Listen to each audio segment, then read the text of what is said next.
go.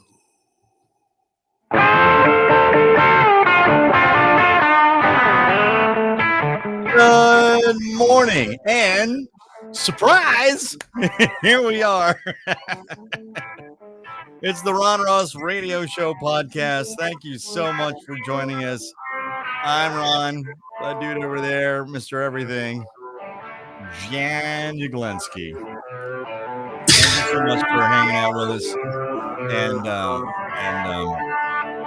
where you get all your podcasts, your audio, or joining us live on Facebook. Like I said, this is surprise, and on our YouTube channel.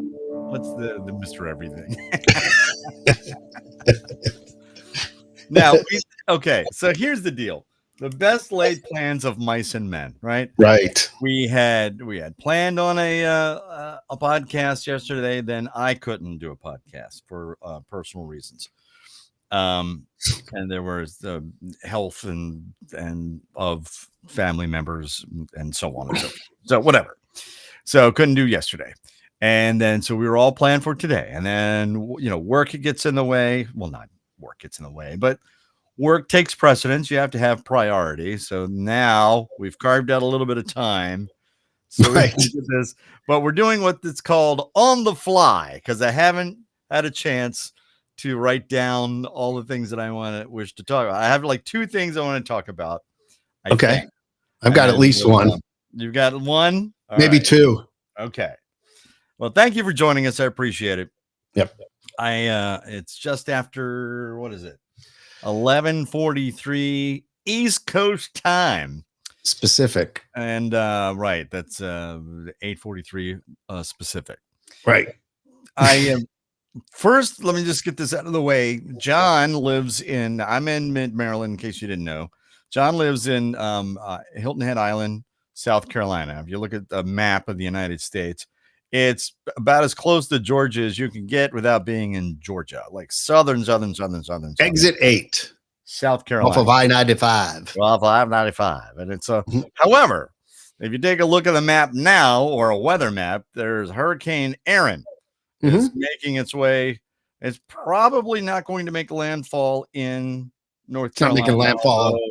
The Outer Banks of North Carolina, Cape Hatteras, and that area of Nags Head and Kitty Hawk, Corolla, all of those places are feeling it with storm surges and all that stuff. Correct. Are you going to get any of this, John? So let's see. We have a rip current statement, a high surf advisory, a small craft advisory, and a coastal flood advisory. Okay. In effect for here. So essentially what they're saying is wave heights are going to be above where they normally are. And, depending on when that hits with the tides always makes a difference for how much inland the water comes.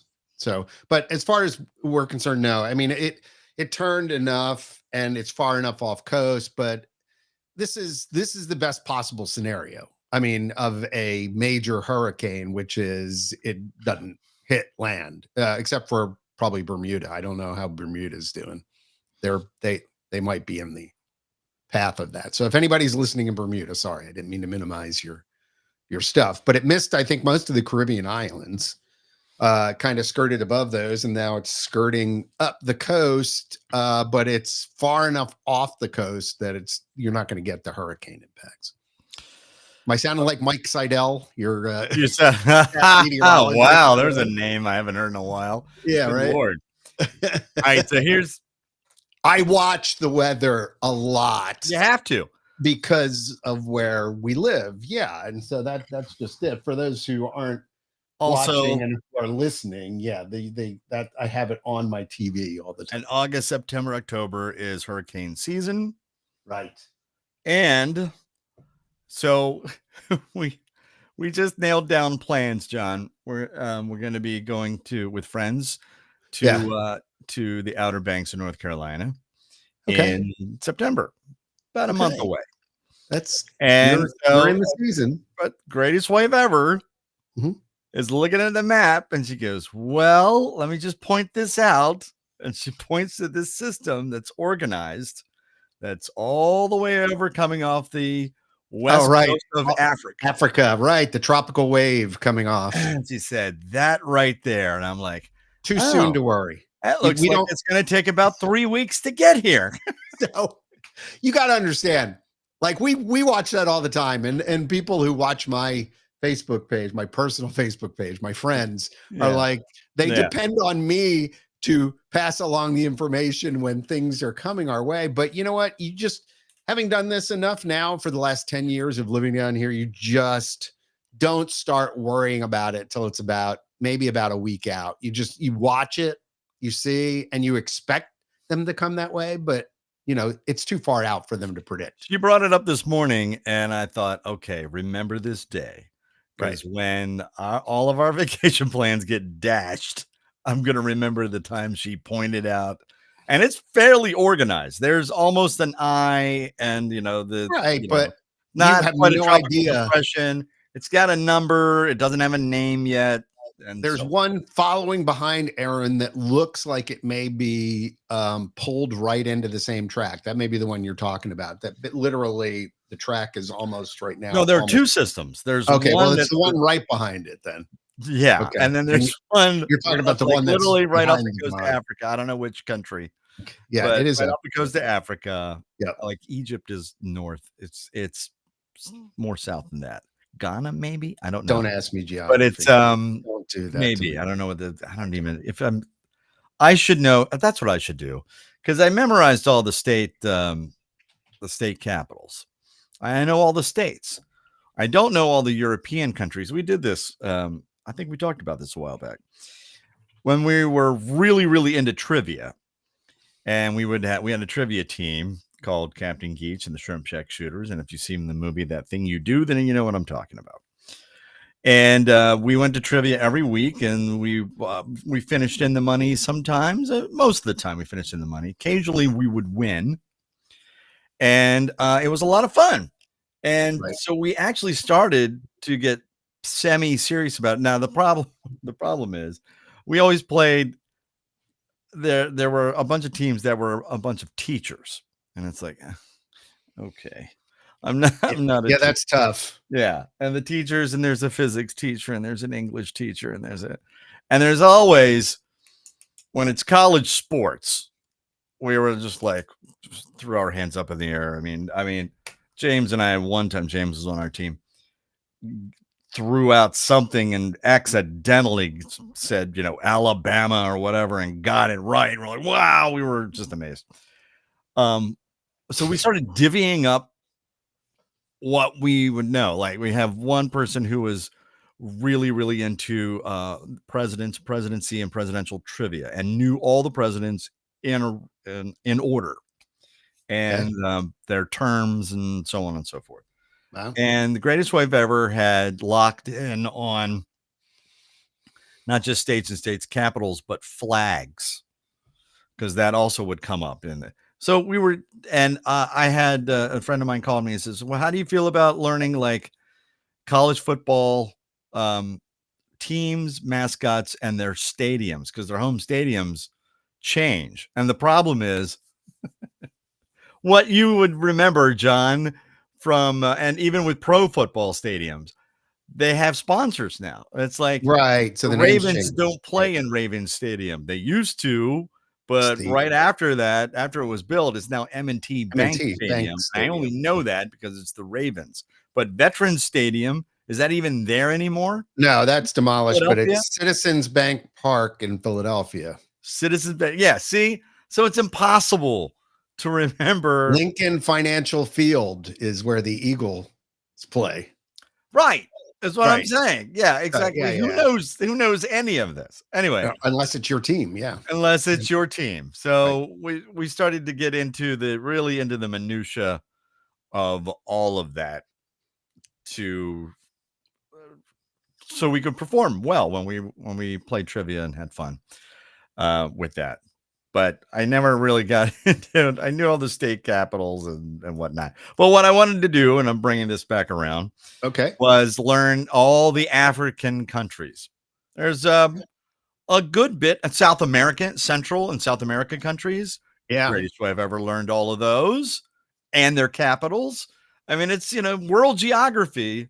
It's pretty interesting. I'm sorry, I'm so nerdy. This means absolutely nothing to anybody. I'm just saying now I'm about to turn 61 in a couple of weeks.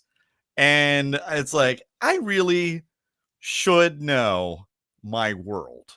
I really should know all the Comes in African handy countries. sometimes. Yeah. Huh? Yeah. It comes in handy sometimes. I Yeah. should know all of the African countries. I should just know it. I should I know it. I I hate should to know say all of this. the European countries. I Yeah, I mean, don't. I hate to say this. Like, I've got upcoming travel in it's looking like October. Well, actually, October. Let's just say October.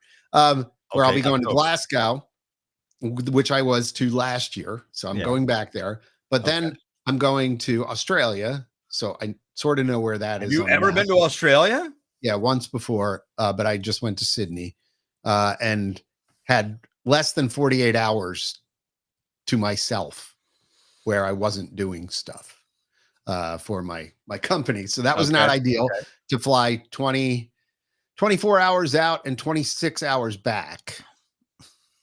And I always say this because it's fun. I did the space-time continuum thing. So the time we left from Sydney, I got into Los Angeles before I left. Yeah. Oh, because of the Because of the time. the timeline, right? Yeah, literally before I left. You So went back, and you lost a day going there. It just magically went away. I don't know where it went. It's all of that. gone. So anyway, my whole point of all this is that add to that, we're going to Singapore. And I had to look up where Singapore was on a map. Like I wasn't sure. Like I had a general idea, sort of, maybe where it was. But yeah, so it helps to actually look up these things and know geography. And I really should be more aware Yeah. of I mean, it's just I felt like a very US adult at that point. We have such a big country here and it's so massive, and it's tough enough to learn our 50 states and do that, and state capitals, and then, to try and add the rest of the world in there. And I really hadn't traveled globally much until recently. So yeah, this is one of those things. I'm gonna try and get better too on that as well. So I was looking off and all of this relates back to the hurricane, or this system.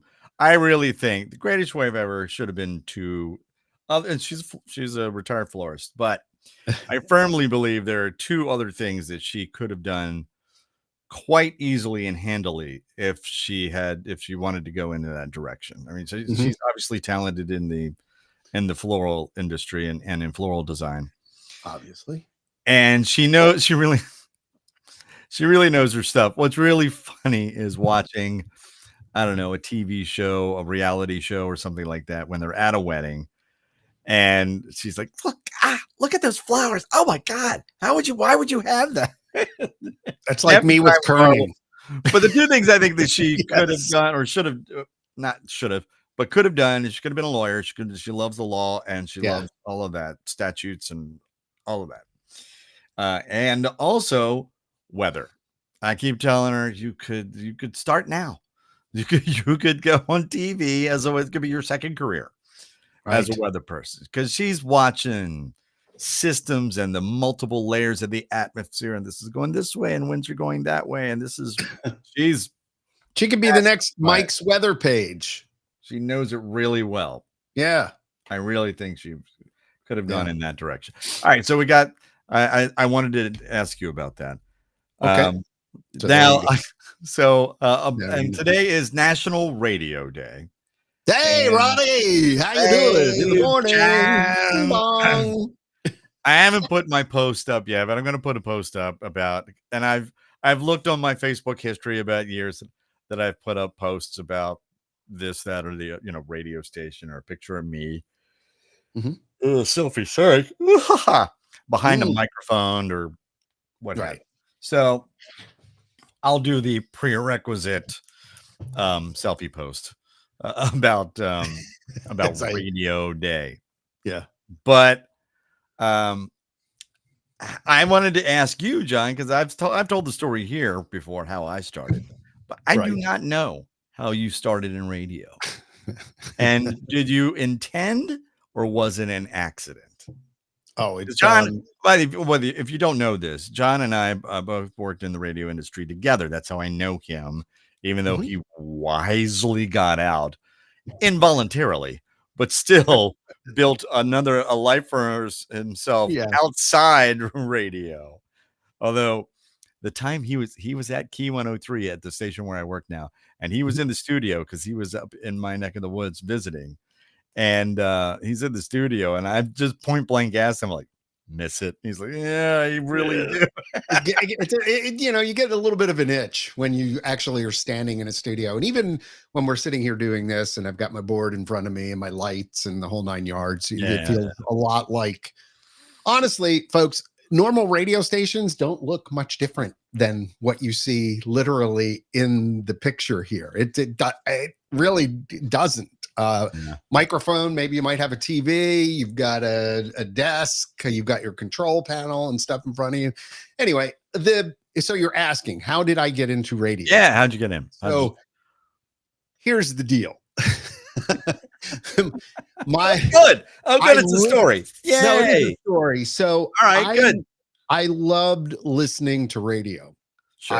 I had, everybody sees it, that little GE Brown alarm clock, you know, that every kid had pretty much in the 80s. If you look it up, GE alarm clock, Sure. I had it. Okay. Right. And I used Right. to listen to a station that I liked a lot out of Trenton, New Jersey, Right. Trenton and Philadelphia, called 97.5 WPST, where Okay. I listened to a guy named Tom Taylor in the mornings. I listened to Tom Cunningham, Tom Cunningham in the evenings, Dave Heffel middays, Trish Perello at night. I mean, how many years ago was this? And I'm naming every one of the DJs. Okay. So that pretty much tells you from the time I was probably 12, 13, I was into radio. And then what I would do, Hold on. Sidebar. yeah, Sidebar. go ahead. Now, here's another thing that's really interesting because I find it interesting is that in radio, and it's probably in a bunch of other businesses too. It seems like it's the same 200 people that you encounter, you've worked with, behind, before, after, what have you. Yeah. Now, John was just talking about growing up. When I grew up, this ties into when I was listening to and really was enamored with radio, which was back in the AM days before FM radio was really Oh, big. yeah. There Oh, was yeah. it was a top 40 station in Richmond, Virginia called WLEE, and the night guy Mhm. was this screaming top 40 jock It named wasn't Terry Young. Terrence Alexander Young, the motor mouth. Terry the Motor I Mouth don't talk Young. fast, you listen slow. Exactly. And 98 when WCAU. he left W. Lee, and I thought my world had ended, Oh my God. he went to Philadelphia. Yeah, he worked John for was listening to WCAU. him. He worked for Hot Hits 98 WCAU. He was the guy that, oh God, I loved him. Terry Young was the best. The Oh, best.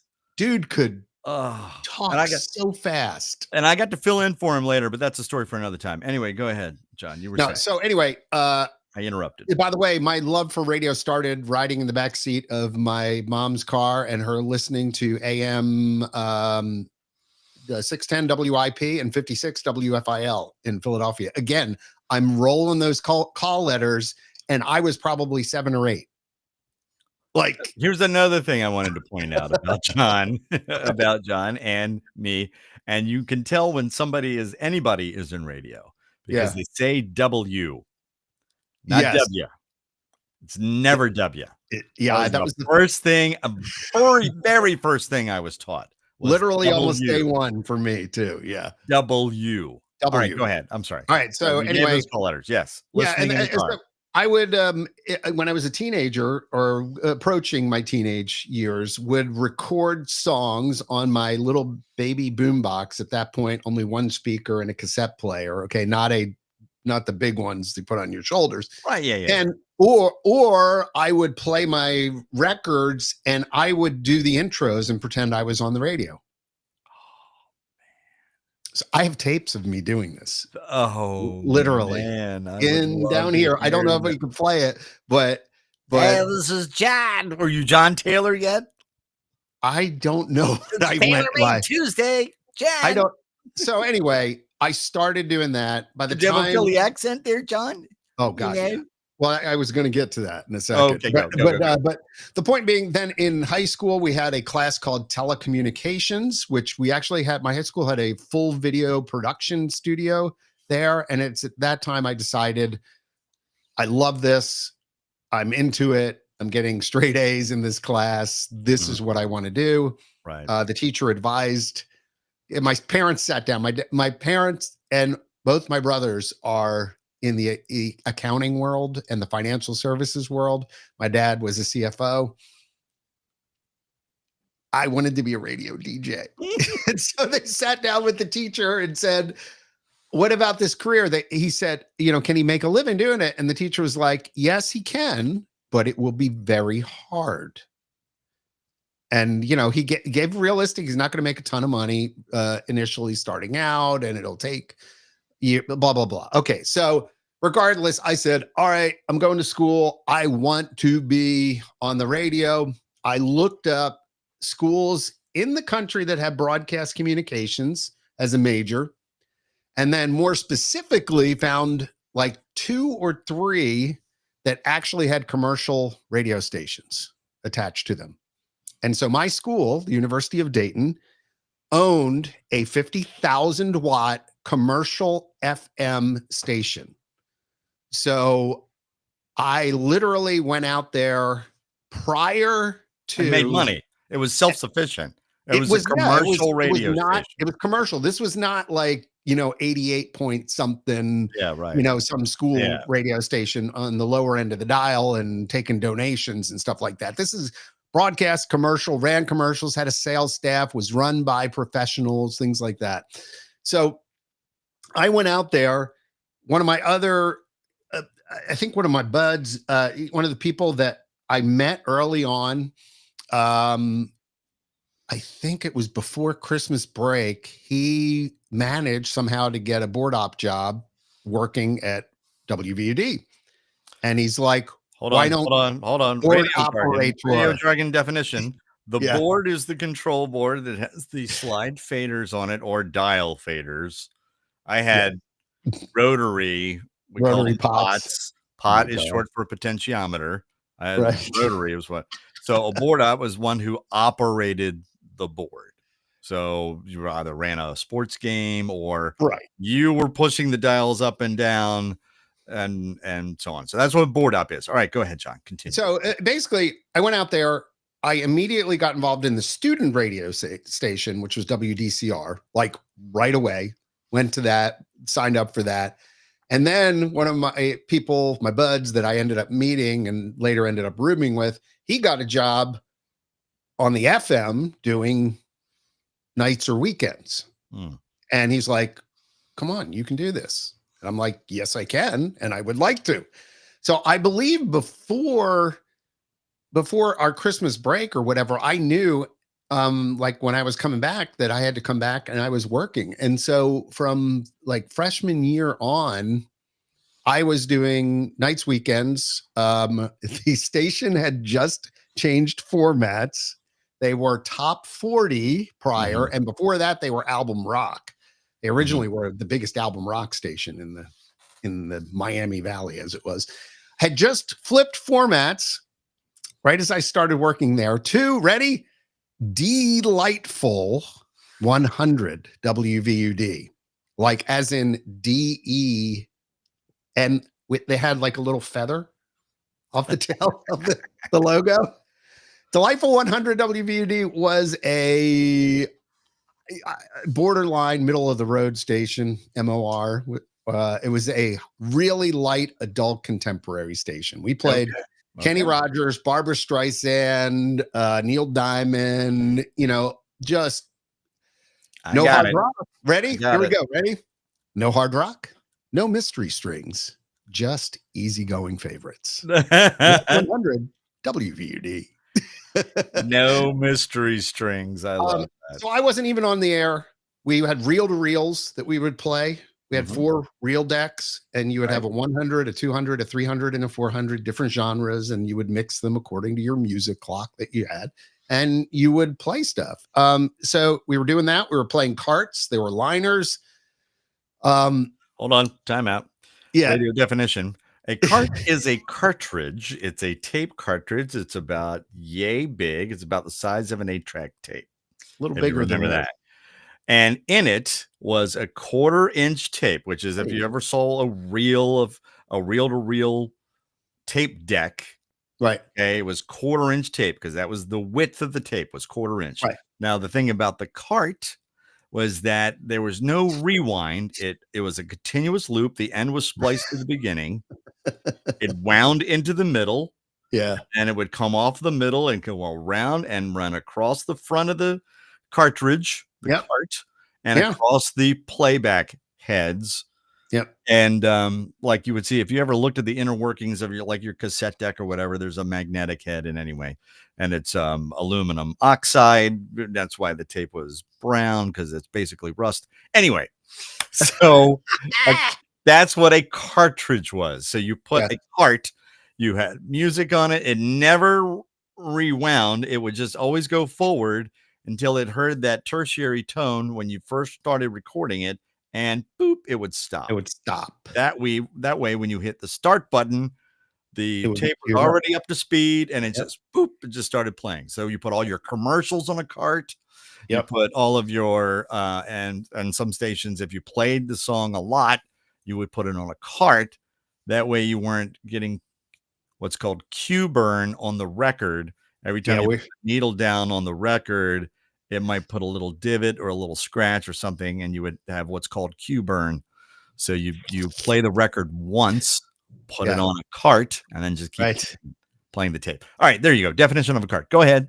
Well, records were going out, by the way, by the time that I was doing that. And we were playing, if you could imagine, we had big reel to reels with 4 reel players. And then we had a library of reel tapes. And essentially we had a bit like a jerry-rigged box that had 1, 2, 3, 4, the buttons on it. And that's how we controlled that. And then we had faders on the board.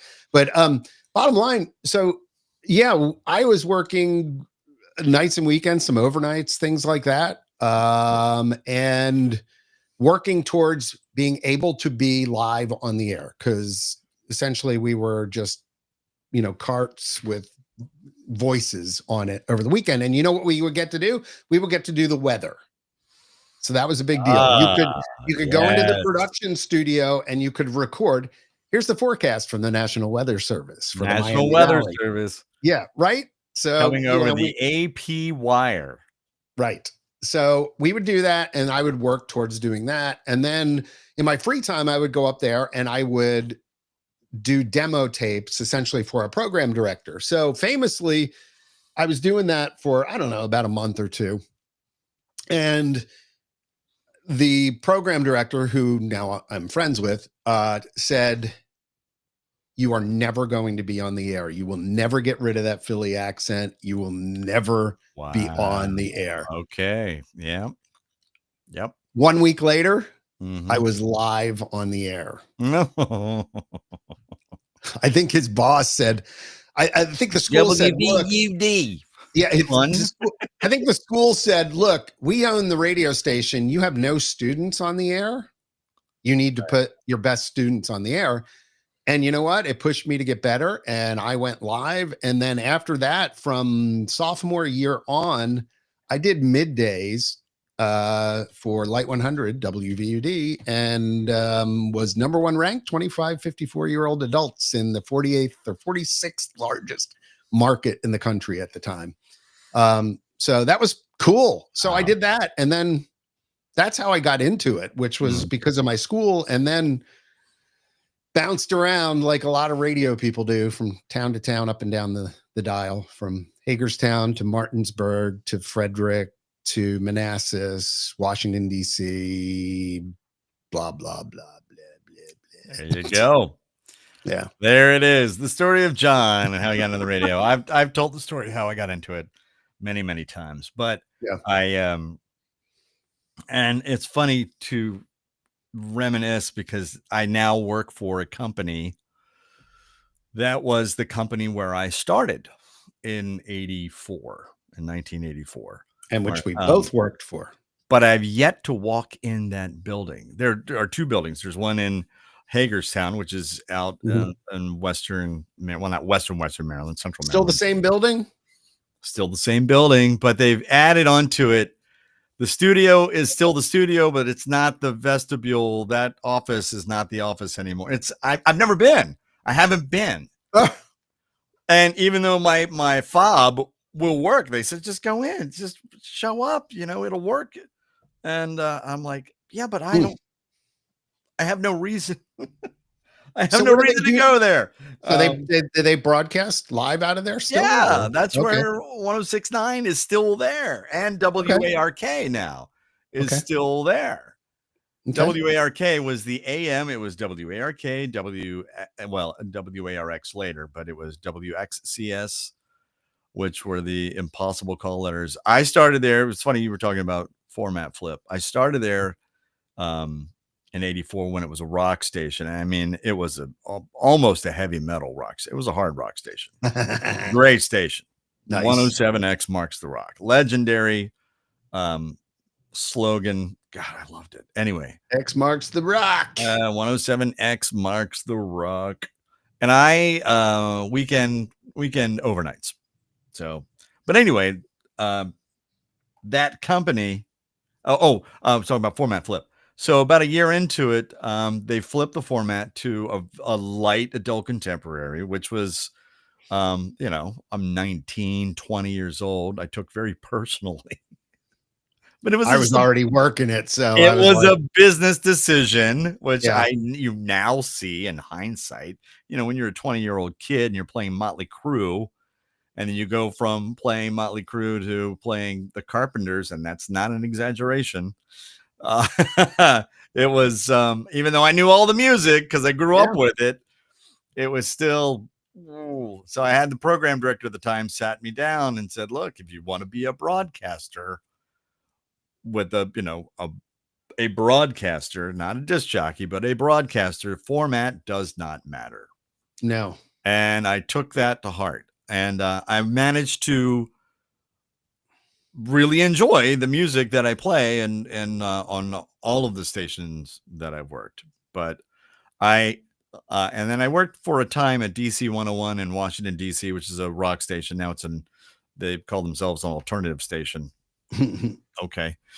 And because now there's a classic rock in DC.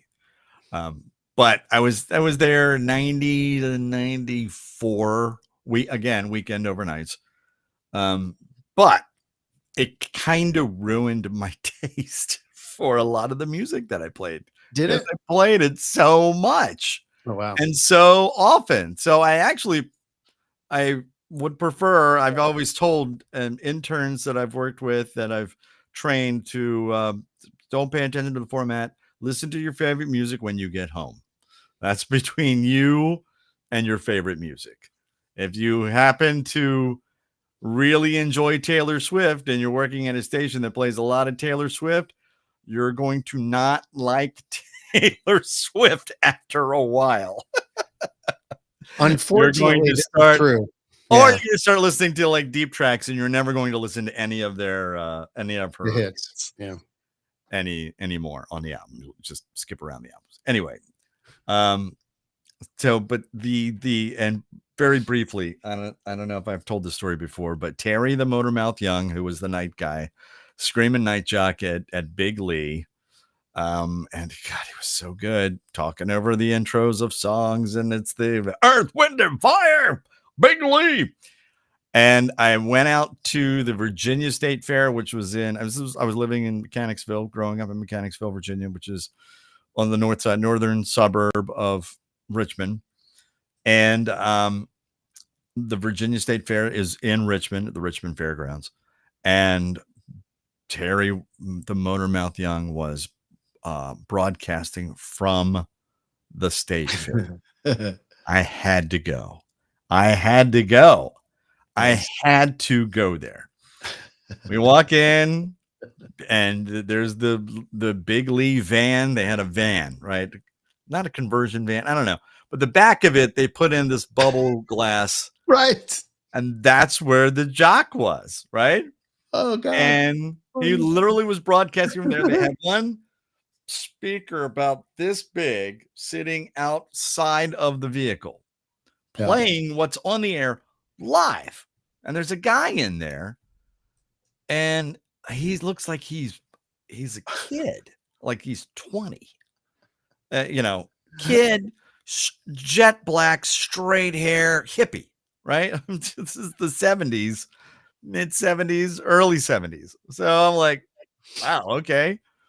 I didn't know who it was. And then he cracked the mic because he had to do like a tag on a commercial. A tag is when you come back in and go, open Monday through Friday, 9 to 5, blah, blah, blah, whatever. Right. Come see Jim King as he hands out balloons for the kids on Saturday from noon to 2. Broadcasting on Big Lee. You had to put a live tag on the end of a commercial. Right. And it was Terry Young.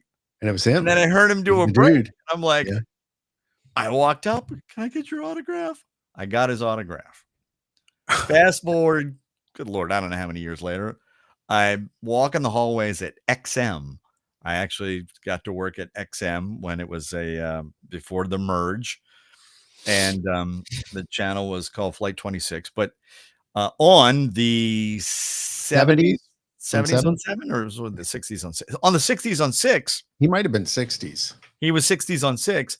Was Terry the Motor Mouth Young did 6 to midnight. I met him in the hallway. I'm like, you don't understand. You have no idea. I've got your autograph. You're the reason. Right? I'm a radio disc jockey. It's your fault. Completely.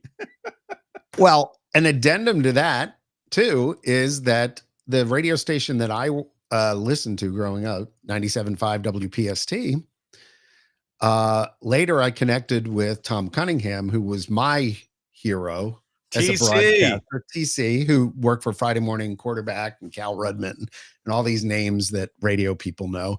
But TC, I mean, I had called him many times, requested songs, talked with him, found out he worked where and what school did he go to? He worked for WVUD when it was a rock station, and he went to the University of Dayton and literally offered me, I think it was sophomore into junior year, to come work, do an internship at WPST. And I actually turned it down because I said, Tom, I'm doing middays in the 46th largest market in the country. Like I can't go from where I'm being paid to an unpaid internship. I appreciate the offer and will forever be grateful. And I think I would have some amazing times working with you, but I'm doing middays. So I had to turn down my hero. How do you feel about that decision now?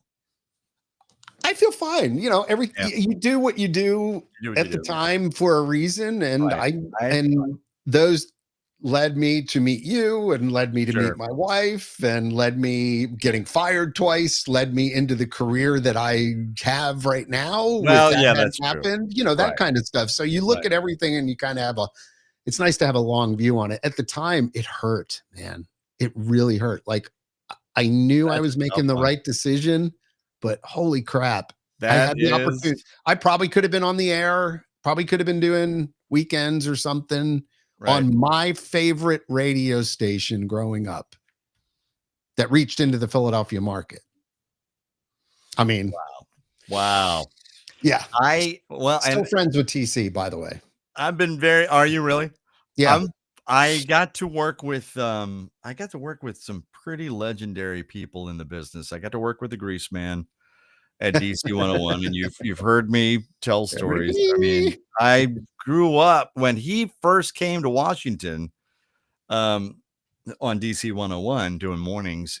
I was a freshman at University of Maryland, radio, television, and film major. WMUC was the radio station, AM and FM. The FM was freeform. So people who came in, huh? Freeform. You could play whatever you wanted. That's what VUD was when they started doing album rock. Essentially, I they hit them. I tried to go in to and play a lot of hard rock at the time. Was like, you know, again, Motley Crue and stuff like that. And they're like, "Oh, so you want to be like DC 101?" I'm like, "No, you have no idea what you're talking about. Do you hear Motley Crue on DC 101? You don't know what you're talking about." Right. But I never got the gig, which I thought was hilarious because I was already employed and at radio in at a real, you know, commercial radio station. Those people at MUC thought they were going to walk right out of there and right into a major market radio station job. Maybe one or two did, I don't know, but the ego with that radio station was staggering because I was working, you know, I was shocked, but I got to do a fill-in shift at the radio station. But anyway, I got to work with the Greaseman, which was there were a couple of times when like the producer wasn't there. I sat there when I got my first Greatest Wife Ever gave me a video camera for Christmas. Okay. And it was 8mm, you know, video camera. And I had to fill in on Christmas night, midnight to 6 a.m. Oh, wow. And the next day was a regular day. And in walks the Greaseman. He didn't take it off. And I sat there with that video camera and I filmed his show from behind the scenes. And I have somewhere around here an hour and a half, maybe 2 hours of tape of the Greaseman. And actually watching that's where I learned how to operate the board. I learned some of the intricacies of the board. When he would take a phone call, all he did was he would turn the mic on, but he took it out of program. So it didn't go on the air. And the tape recorded audition. And the phone went to audition. So the Telos, which is the phone mixer, went to audition to the tape. That's where I learned how to record phone calls and play them back and cue it up to the phone call answer to the person on the phone answering. So you go in live. I would just watch him. He was like, DC 101, 4321101, 1-800-33 DC 101. Hello, hobble, gobble, wobble. Then he hit the button, and then the woman is like, "Hi, Grease, you know, because the producer. I watched all of that stuff, so I got to work with the Greaseman, which was really a dream come true. Wow! And then later on, I got to fill in for Terry the Motor Mouth Young, just one night. He called in sick, and the the VP of programming called me. And I was already on the Pulse. Actually, it wasn't the Pulse. It was Flight 26 at the time. I don't know why I was still there. But he said, "Hey, can you do 6 to mid for Terry the Motor Mouth Young?" And I'm like, "What?" Right. So I called my parents. You're not going to believe this. You're not going to believe this. Right. And I did. I got to fill in on the 60s on 6 and that's when I went back to, I actually grabbed an old radio name that I'd used, Rock and Ricochet, on filling in for Terry the Motor Mouth Young on the 60s on 6, getting down to the sounds of Motown. Diana Ross and the Supremes. I did oldies for a little while. So I love doing oldies. Oldies was great. You got to jock it up a little bit. I loved doing top 40 for a while because, again, I was going to ask you what was your favorite format. I won't ask you your favorite station, but like what was your favorite, the format you had the most fun with? That I had the most fun with? I mean, excluding your current job, we won't put that into the mix because obviously you're having fun working there. But other than where you are right now. Yeah, right. No, I understand what you're saying. I've never laughed as hard as I did when I worked with on Hot 99.5 with the Hot Morning Mess with Mark and Chris. I Yeah. was the third mic and the producer, and I did the news. But our stunt guy Teapot, I laughed so hard. Gut every morning. Yeah. Every morning was a gut check and tears, Yeah. and it was hilarious. But no, I'd say with what I'm doing now is, and I told my boss this, I feel like I'm kind of peaking. Mhm. Yeah. I'm baking. I like doing some of my best work now. I really enjoy, Well, that's why I especially didn't. I enjoy mean, I would talking to the imagine. listeners. I enjoy, getting to know them Right. and they're responding, and they play along and play with the key question of the day, and they play along with this. It's not the prize anymore. Now they just want to play, just to Right. play, Yeah. and it's a That's lot. why I didn't ask you about your current position, just because I know you and I know you never give less than 100% in something that you're It's a doing. lot of fun. It's Yeah, I mean, this is all very self-serving, and I don't mean it. I didn't mean for it to start like that. that's all right. But now that we're here, no, I'm kidding. But well, I will say most fun I had working in radio, other than just originally learning the chops, trying to figure out how to be a broadcaster at VUD, was absolutely positively 97.5 WKMZ, Martinsburg, West Chambersburg. Virginia. Yep, that was fun. Top 40 was the most fun I ever had. Because I was in my zone, man. What year was that? And who was the That was right after I left ARX. who Magic. was the power record though? What was the hit? Was you it know what? Madonna?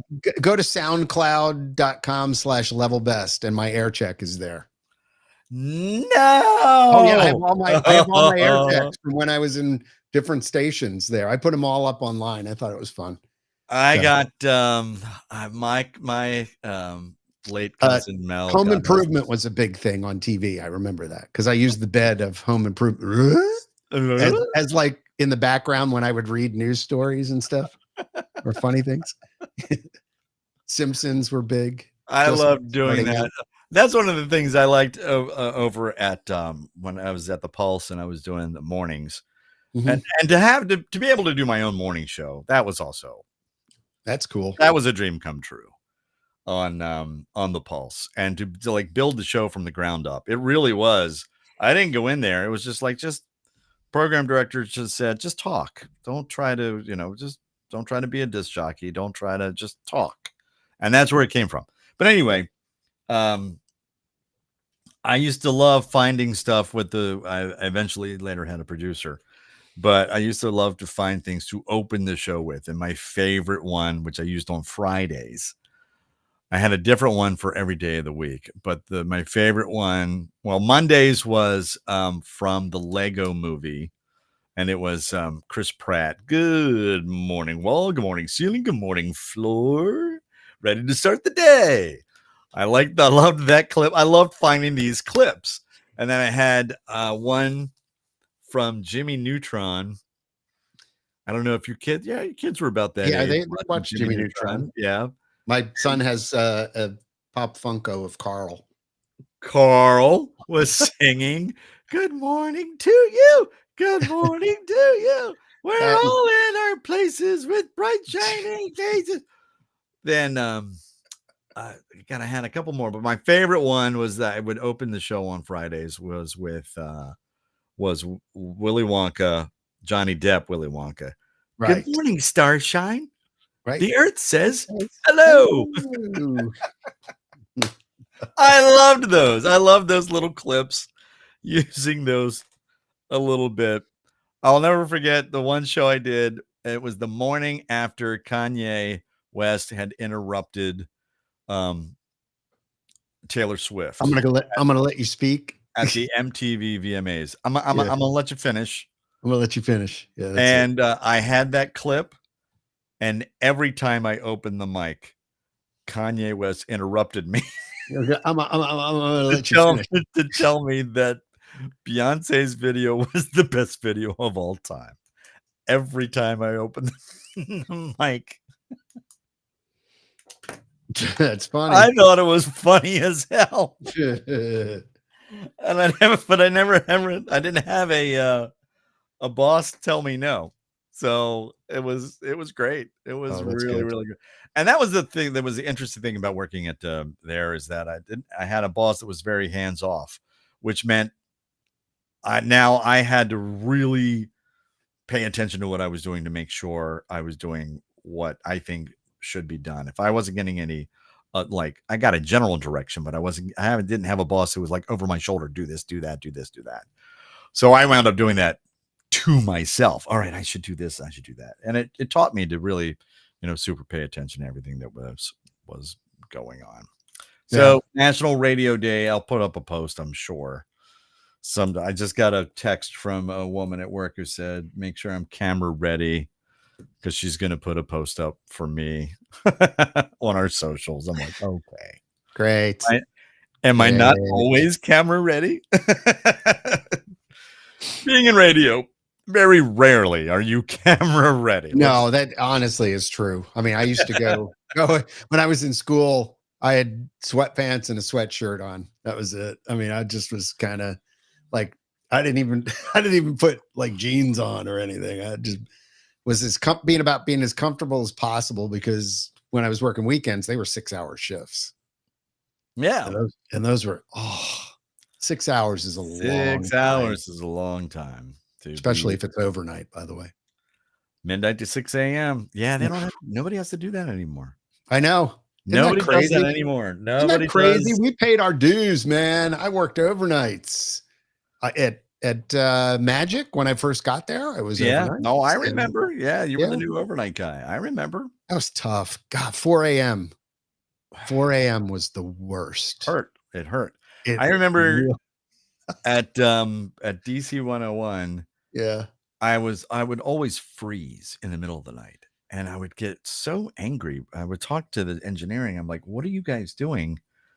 Is the heater on a timer? Does it change? Yeah. And what's going on? And I would turn all of the, I call them French fry lights, but they were track lighting, but they were canister lights, right? I would turn them all to face me. Okay, I looked like a televangelist, so they were all on me just for the warmth, and I would wear a coat the whole time. And you're right; it was about 4 a.m. until I finally found out the reason why. John, you know the reason why? No. Why? It's biological. It's your body clock. Oh. Your body thinks you're asleep, and it lowers your core temperature. Oh, so you while you're sleeping, yes. Conserving energy, basically. Yeah, I don't care what anybody says. I never got used to working overnights. Never. Oh, and no. Never adjusted my, I would go home and I would go to sleep, but I would wake up and I was always tired. It just was a mess, and you were always just out of sync with the rest of the world. Correct. Just out of sync. And then on the weekends, I'd try and live a normal life and that didn't work. Like, I would try and sleep the normal times and then have to go to work at Sunday night at midnight. For Monday morning. It was right. Awful. Monday morning. Because it was Monday morning then. Yeah. So after living a normal life for 2 days, from the time I got off at Friday at 9 a.m. because I had to stay for the morning guys show till 9 a.m. And then after that, I went, I'd go down and get a breakfast at 6 a.m. down to the 7-Eleven, I think it was. That was right around the corner, right? Oh, wow. Yeah, we'd go get a sausage, egg and cheese or something and a coffee and then come back, work the morning show and then go home and then sleep after having the coffee. And then, but Friday you get off and a lot of times I would drive right when I got off the air back to Philadelphia and spent the weekends with my parents. Because I didn't know anybody in Hagerstown then. Oh, John. That's the way it was. That was that. I never got used to that. And when I first started, I was 1920, and I was doing. It wasn't the year wasn't 1920. That was 1920, Ron. I was 19 years old. Okay. 20 years old. 2021. Right. And so I worked Friday night into Saturday morning, so midnight to 6 a.m., Saturday night, midnight to 6 a.m., and Sunday evening, 6 to mid. Mm. No social life. Yeah. Didn't get to go out. No bars. I Yeah. talked to all the people. I was at prime. I was 21. We had the same I life, was Ron. ready to go out. Same life. Oh, I mean, I no. was working weekends while I was at school. So I didn't, if I wanted to go partying, I could go out on a Friday night, but then I'd have to be in the studio by midnight. That's And one up of the till things 6 I liked a.m. about my fraternity when I joined my fraternity Pi Kappa Alpha is that party night was Thursday. Oh, okay. So our parties were on Thursday, and then Friday I usually didn't have class, but then I had to go to work. I had to work at midnight to 6 a.m. I don't know. But nobody has to do that anymore. No. Nobody has Nobody. to do that anymore. That's fine. Well, I hate to do this to you, but I have to go back to work. You got a boogie? Yeah. John, you're not doing anything. I understand you've got stuff to do. I think next time, and I talked to Meredith, by the way. So in September, Meredith is going to be our special guest, Meredith Marks. Look her up online. She has a show that's called The Yacht Club, and she has her own Yacht Rock show. That's cool. Syndicated nationally. And Sweet. Meredith is she's a Baltimore chick. So she's going to talk to us about working in radio in Baltimore and the yacht and all the people that she knows. She has her father. Her father had a unique job that put her in a great position to be and do what she's doing right now. So anyway, that's coming in the coming weeks. Meredith Marks is going to be our special guest here on the Ron Ross Radio Show podcast. All right, Johnny's got to go. I know, no question of the day today because we really got to go, and I apologize. That's my fault. Sorry, folks. You know what? I'll think of one and I'll told you. I'll post it up on the Facebook page. What? I said, sorry, folks. Moose out front should have told you.